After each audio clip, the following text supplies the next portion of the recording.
So this video went super viral the last few days. It's just this guy showing snippets of his ordinary 9 to 5 day job. By the way, from other clips in his channel, he actually has a loving wife on top of his stable job. So as this video blew up, it split the viewers into two camps, right? One group really digs this guy's stable life.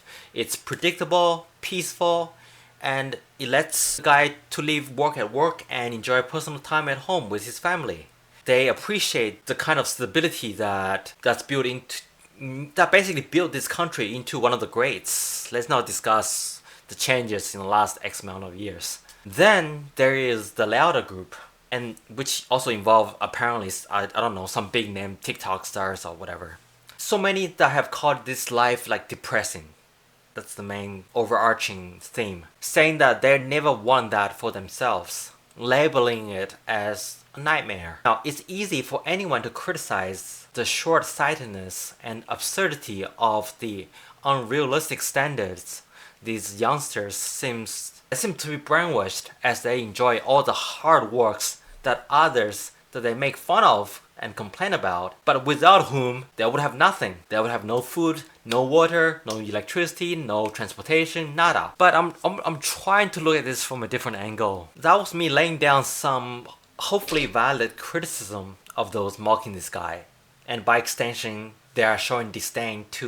they're mocking and showing disdain to a majority of others like him who keep our society functioning. And just a heads up, if someone online is hurling mean and judgmental comment your way, it's almost never because they are doing better than you. People who genuinely are contributing more to society, they encourage, they advise, they certainly don't throw stones. Now, speaking a bit for the second group, the haters, while their feelings might seem out of touch and illogical, they shouldn't be dismissed outright, because while they might feel better pushing someone else's situation down so they feel better about their situation in life, or they are so mind-washed by social media that they think a flashy lifestyle is actually the real norm, which of course, reality will give them a wake-up call and it's not going to be a gentle tap on the shoulder. I do feel bad that the old formula, this is not their fault. I do feel bad that the old formula of getting a degree, college degree, a job, and being set for life, this kind of formula, this kind of reliability, which is a thing 2 generations ago, has morphed into spending hours on TikTok and tearing down others to feel better because opportunity is gone. And reality of college has turned into something completely monstrous. So it's kind of understandable that they have this really warped sense of reality and lack of appreciation for those that really keeps things going. Ironically, the generation that is pointing the fingers is actually the one that is most depressed by all studies. And sadly, most of their disdain will turn into jealousy if it's not already buried in there, as the harsh reality outside of their current bubble starting to hit them really hard. It's going to come, it's going to hit them really, really hard.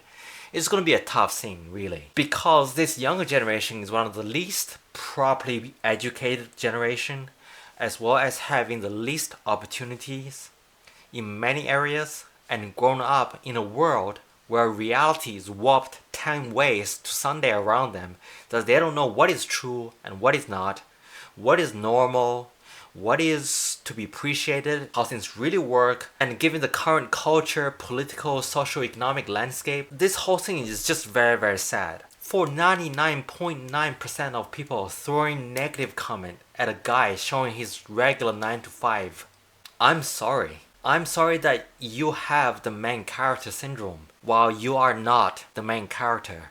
In this story and pretty much any story, sometime later, could be 2 years, could be 5 years, you're gonna be wishing you have half of what that guy has. You just don't know it yet.